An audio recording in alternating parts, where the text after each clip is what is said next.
Top of the A, top of the day, top of the kings. And not to brag, the chain's expensive, a lot for the ring. Been through a lot, even had to cop a squat in the bing. But that's okay, cause I came home and I hopped in that thing. And dead or alive, that's just the way the streets leave you. It's the difference between the streets and street legal. Hola. Good evening, everybody, and welcome to Street Legal. I'm your host, Bob Macedonio. I'm here tonight with my co-host, Link, and we have a special guest tonight, Malik. We are broadcasting live from Spin the Yard in Wyandanch. I'd like to thank William and Renita Certain for welcoming us tonight to their headquarters. Tonight, our topic will be recidivism rates and why the United States has the highest recidivism rate in the world. Right. And what Spin the Yard is doing to tackle that problem on the local level. What is the community responsibility and what's the responsibility to each other? So I'd like to introduce Malik and let him describe a little bit about himself, his background, and what he does at Spin the Yard and the impact that they're trying to make in the local community. Malik, thank you for coming in tonight. I appreciate it. Very welcome. Welcome Thank you. to Thank you, Link, for having me. Welcome to Street Legal. And good evening to everyone. So just to begin, as a preface to what's happening here at Spin the Yard, my personal story started sometime around the early 1980s. I grew up in Queens, South Jamaica. It was saturated with drugs, violence. I became a large part of that particular culture, and of course ultimately ended up going to prison. Went to prison in 1989, and sometime shortly thereafter, a couple of years later, I was released, and then of course went right back again. And this kind of system kept going back and forth. It was a cycle. So this was a repeated cycle, essentially doing 33 years. I ended up blowing trial in 2003 to a crime that I didn't commit, but of course because of my record, I ended up blowing trial and got 15 years, which ended up being 33 years altogether. So I'd like to talk a little bit about this recidivism and why recidivism is so high here in New York and the United States. Right. One of the things is that while you're incarcerated, at least for myself, and I ended up getting a college degree. I went and got a higher level of education, but most of the programs there didn't really condition me to getting out and becoming a part of the community. Right. Most of the programs on the inside teach you how to function on the inside. So it's a kind of institutionalization. Yeah. And most of the time when you get out, you have no clue really how to function on the outside. If you miss 3, 4, 5 years of what's going on in society, especially with technology these days, when you first went to prison, we didn't have cell phones. That's correct. We didn't have laptops. So you coming out to society, and how am I going to function is when I don't know what's going on and how things go on that day. That's correct. And also, the streets change. The streets change. The streets change, the culture change. Correct. And for many, there are a lot of guys who get out, and it's a culture shock. You know, it's a culture shock getting out. There are some very fundamental issues that Spin the Yard is tackling right now to help in preventing this recidivism. No, and one of those, on that note, sure. Almost 45%, almost 50% of people that are incarcerated are reincarcerated within 1 year of being released. What's the reason for that? Like, what can we do as society? What do we owe our population, our fellow human beings, to not have that cycle over and over and over repeated? Because when a dad or a mom or a brother or a sister goes to jail, the whole family's affected. Mm-hmm. You know that firsthand. Right. So That's correct. What do we do to break that? That is an excellent point, because oftentimes most people are under the impression that when an individual goes to prison, it is just that individual who is affected, but it is an entire family. And one of the things that we're doing here at Spin the Yard is we're attacking this on a holistic level. All right, we're not only doing something for the individual who's getting out, which is of course this hierarchy of needs, Maslow hierarchy of needs, housing, employment, you know, building some self-esteem, you know, something that an individual can look forward to get his life back on track. But we also have family services for those who have been affected by brothers, sisters, mothers, fathers who have been incarcerated, to help them to understand what role they should play in the life of that individual. Right. Because most people don't have an idea. You know, what do I do for you when you come home after doing the time that you've done? Right. You know, at one point it was like you came home and it was like you were celebritized, but nothing was really in place. Yeah, you know, like, there was this thing of, oh, you know, you're home, you're home, but nobody had, you know, here's a few dollars, Yeah. and get moving. Once the initial excitement of, you know, right. Johnny's coming home. The reality sets. They have a little party for you, and then a week or 2 weeks go by, and then you forgot about it. That's correct. So, and then there's nothing left there to pick up the pieces and get you back into society, earn a living. That's So correct.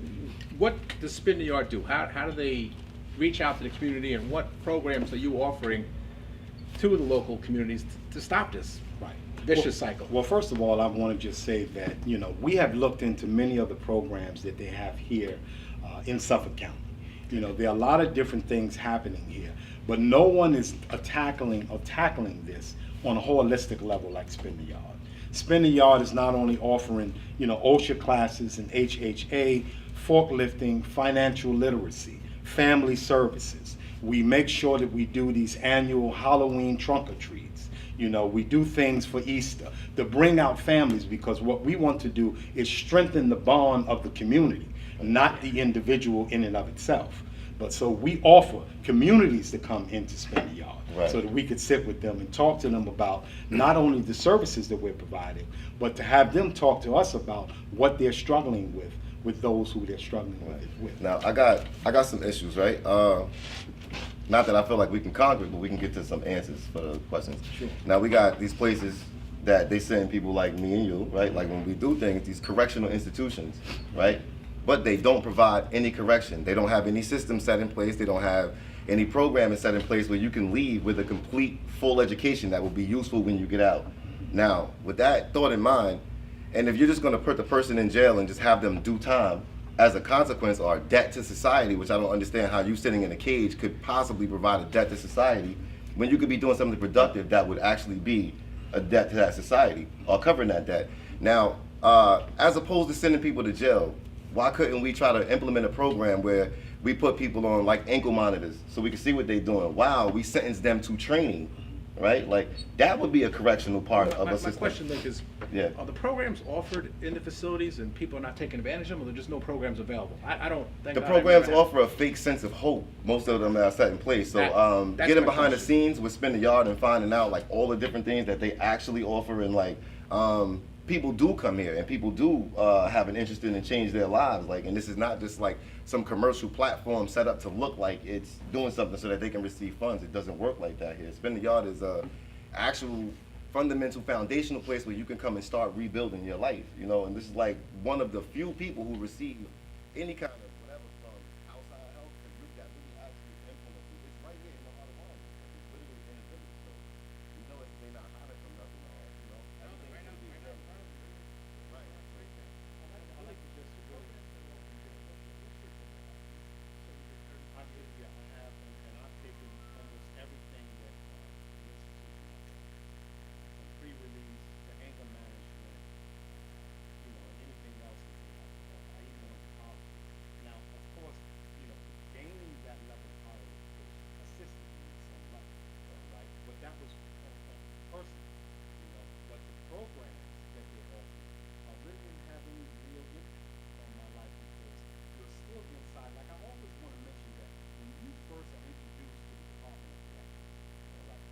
Introduced to a system that ultimately is breaking you down from the very beginning. Anytime that you are shackled like an animal, put on a bus or whatever, they dehumanize.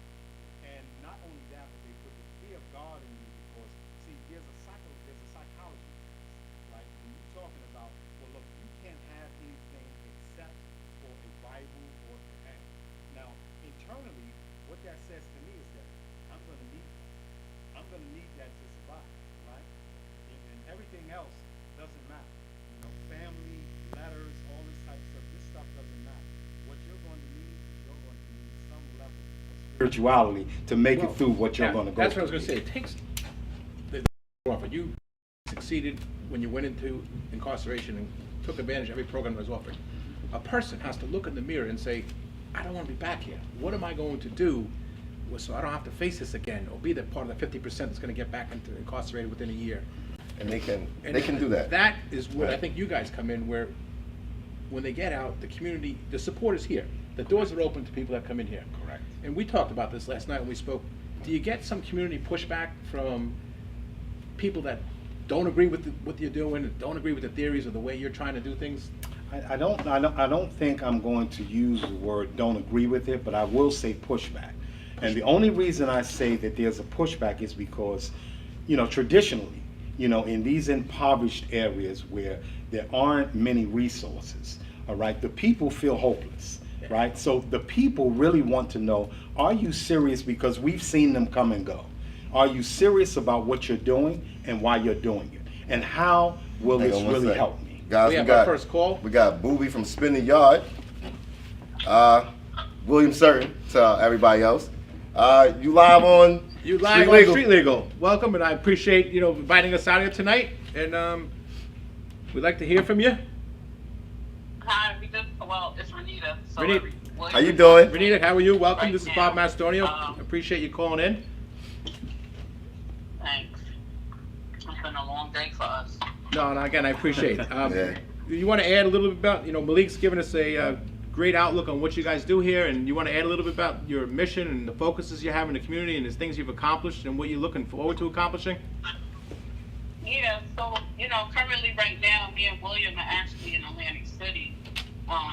We're all about empowerment and, of course, our brothers and sisters that have been incarcerated, families that have been incarcerated.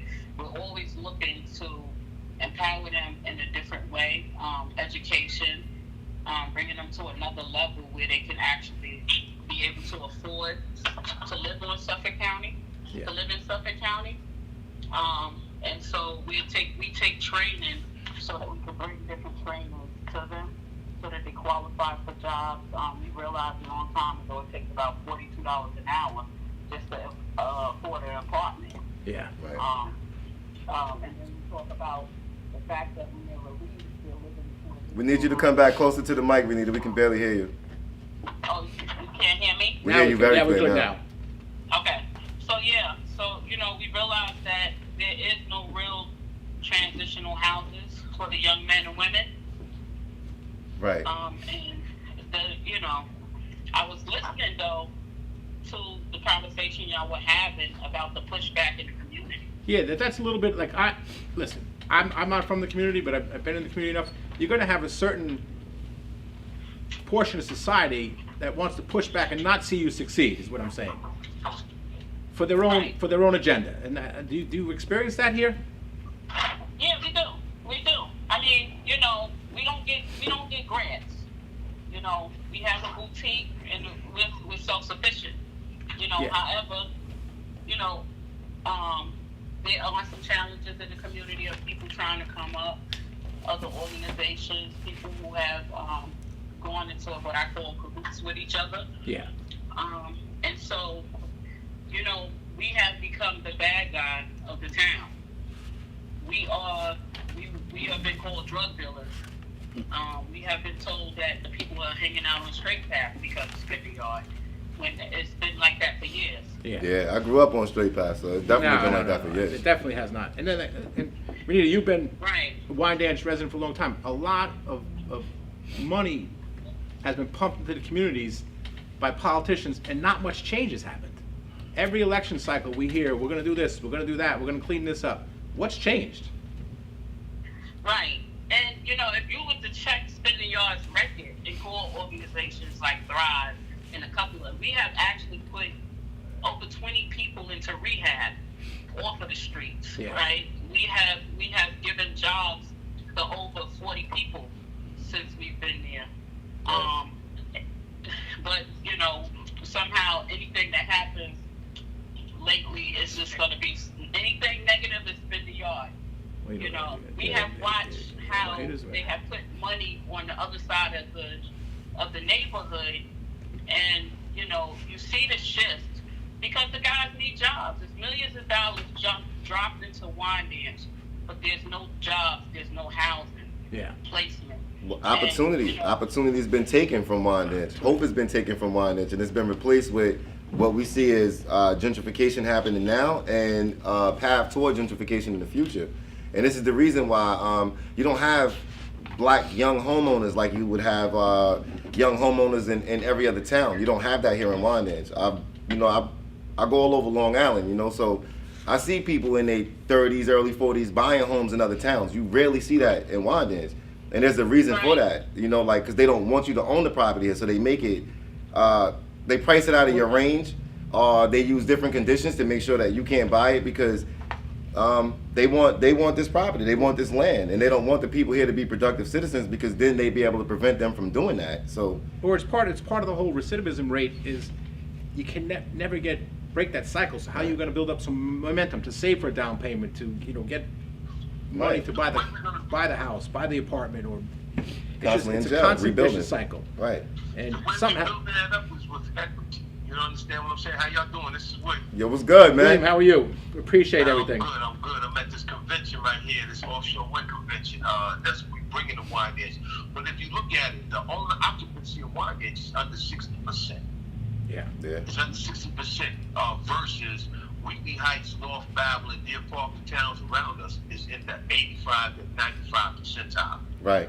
So yes, we have to build this up, and how we're going to build it up is with this new venture that Spinning Yard is doing. This equity, the offshore wind, the different job sites. Oh man, it's tremendous, man. We love it. We love it so much, man. William, How's everybody doing out there? William, with that note, that's part of the other topic. What does the community owe to itself to make itself better? Like, you can't rely upon government, because we've seen in the history of this world that doesn't usually work out well, no matter what political party you're from. So what does the community owe to itself? We got to change what they consider wine edges a hood. We got to change it back into a neighborhood. We got to create a spectrum in wine edge where if a kid does something, the neighbor sees him, he's afraid of the neighbor. Yeah. He don't want the neighbor to go back to his mother. That's how we grew up in wine edge. I came from wine edge since the 60s. Yeah. I've lived in wine edge since the 60s. I didn't want my neighbors or something to go back to my parents. So we just got to bring back what's originally there. You got to bring back a sense of community. Yes, and let's stop the stereotypical, if this guy's in the neighborhood, he don't want to do right if he's hanging out. Nah, he just don't know other things. So we got to create other situations. We got to create a new narrative for all these young guys out there. And to provide informational avenues so that people, like, they don't feel so ashamed to ask for help, or they know where to go ask for help from, and it'll be effective help, not like, again, like what Malik was saying, when they be like, yo, Spinning Yard, well, is it real? Because people tired of putting their hopes in things that don't, work out. So, but I think these our year and a half there, Spinning Yard in wine dish, there's hundreds of prior, but our year and a half there, they are now seeing the success stories. They see the success stories. Right. They see the help that Spinning Yard has given them, where they can work with Spinning Yard to get their child support done. Yeah. When they get their license renewed, we got an advocate out of the world. We have a mental health doctor there that's helping the community. We have things that the community really needs, really wants. No, and I appreciate you inviting us down here tonight to get your message out. And, tell a little bit about why you brought Malik in, because I know Malik comes from a wide variety of background, other organizations he's worked on. What does he add to your organization? He adds, what does he add to our community? He adds bringing unity back to the community. That's what he adds. He has a very intellectual way and a very spiritual way to bring back the togetherness that Spinning Yard wasn't missing. He just enhances us. Yeah. He enhances everything we do. He enhances it. He's our paralegal, you could say. He's our insight on certain spectrum, especially when it comes down to the transitional period. Yeah. And he's the example. He got a great way of speaking with people. He speaks to people. He's great the way he speaks to people, bro. The way he dresses, the way he speaks, his character, his morals, everything that he brings to the table, we're not missing it. It enhances it. Right. Because we also have Rob. We have Rob there. We have Kamel there. Yeah. We have a spectrum of our slim unit is it enhances each other. Right. Good. Good. What do you have upcoming in the future that you want to announce, or Malik? What do we have coming up? Any events that we could promote out there? You want people to get involved in? Yes, we have a job fair coming up on May 9th, and we also have a community cleanup on May 14th. Okay. And that's also going to be a job fair. And the opportunities that we're bringing there with this offshore wind is major. Also, the point I brought up earlier about sentencing people to training instead of sending them to jail, taking them away from their family, just, maybe put some kind of GPS tracking device so that they can be monitored to make sure they're doing what they're doing. And, taking control of that person's life, or helping to take control of their life so that we can get them in training. And the punishment for a crime could be something that's correctional as opposed to something where you're just sitting in a cell with bland colors and you can't learn. You're going back the same way you left, I think that the probation department was set up for that, but I'm not sure if it's really. It's not effective. It's not effective. It's become a part of the system instead of a part of what's. Are they too overwhelmed? Are they not Right. getting the message through the people? Because the probation, the whole purpose of that being formed was Right. to get people back on the right track, off of the guidance, off of the training programs.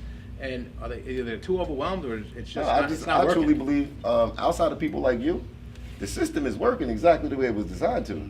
I think everyone's complaining about a system that is really that's being implemented, and they're thinking like, right, because the money going to decide everything. important, yeah. It decides everything. So this system is working how it's supposed to because it's financially effective. Right. Yeah, we don't So- operate that way in New York, but a lot of other states have private prisons. Right. So that's big money. It's Yeah. they get paid by the government to house prisoners. New York doesn't have that, but other states do, and it's big business in New York. The Department of Corrections employs a lot of people between the court officers, the correction officers, the probation officers. So it's major part of our. It's a big business. Correct. It's a big business. It is. And some of the prisons, right, Renita, like some of the prisons I went to in these towns could not have the support to survive on their own without these prisons being there. Like I've gone through, even when I went to Attica, it was just crazy because that whole, Erie County, that place looks so rural. You could tell like cows can't make this last, It can't build, you can't build an economy off farmland the way they would have to do it if those prisons weren't there. Itself. Right, so big business to the point that it's going to take a lot of voices, a lot of action, a lot of push in order to even like bring that part to light. Like they're using prisons just to make sure that these towns have that the population is going to be okay, and it's no concern for the people that's populating these prisons or their families. Right, and then they gotta understand. A lot of times people don't understand. You have when we had COVID-19. Yeah. Right, you were in prison. You was allowed to make hand sanitizer, but you wasn't allowed to receive hand sanitizer in order to prevent yourself from getting COVID in prison. Yeah.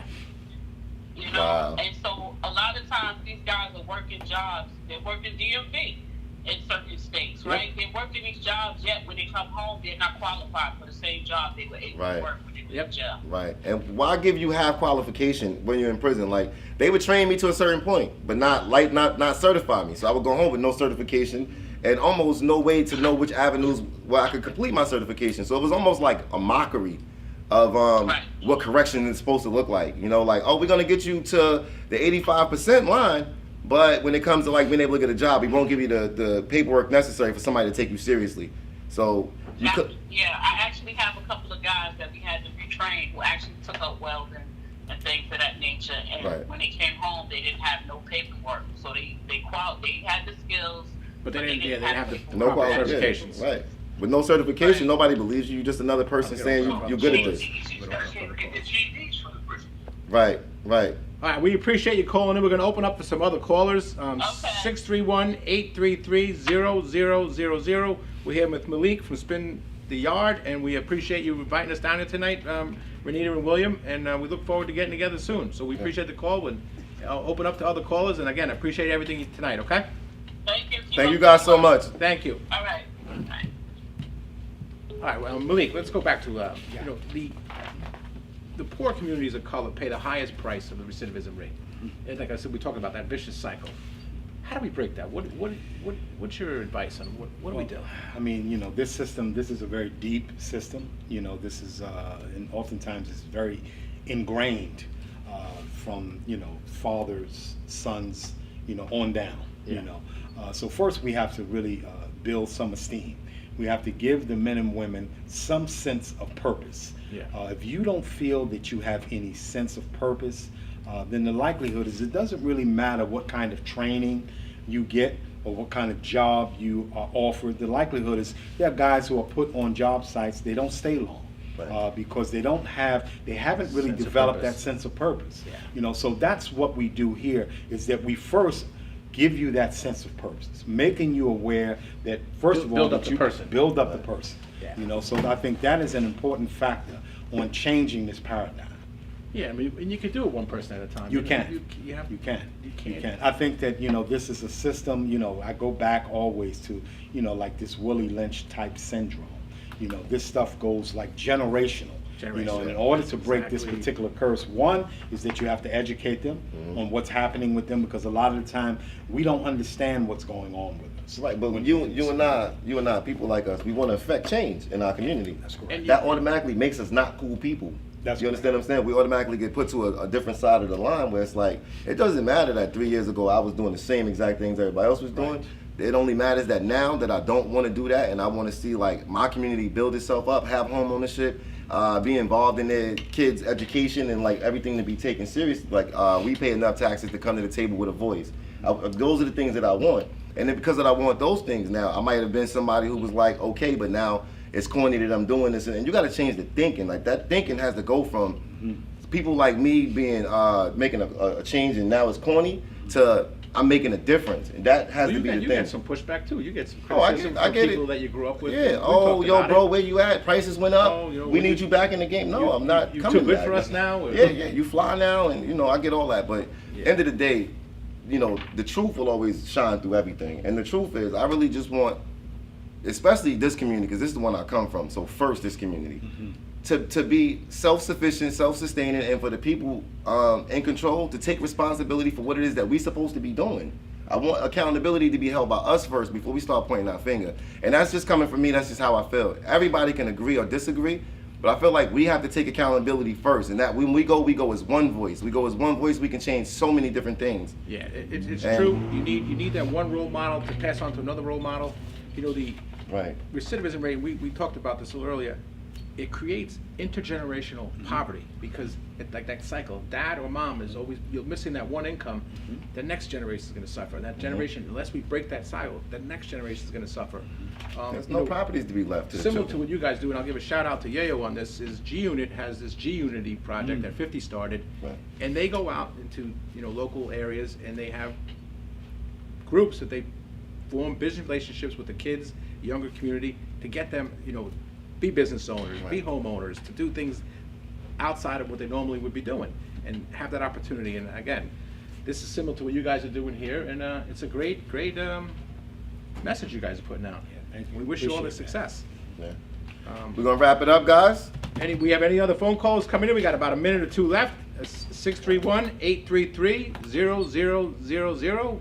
Sensitive subject. Street legal. Might not get a lot of calls on this one. This is I know it's a sensitive sensitive subject, but and, you can't I address just the told you topic the until line, we. the line me and Malik is standing on right now. You know, that people Yeah. want to be careful not to stand on that line. So we got to make it cool to be about community. We You gotta make talk cool about be it to change that, it. man. That's right. Yeah. And we're here talking about it. But again, I Right. appreciate everybody. If we have no calls, we're going to wrap up tonight. And thank you. And this Thanks is, for everybody in the studio audience Street who showed Legal. up. Appreciate y'all too. Tuesday night, 6 o'clock. Thank you. Thank you. Peace.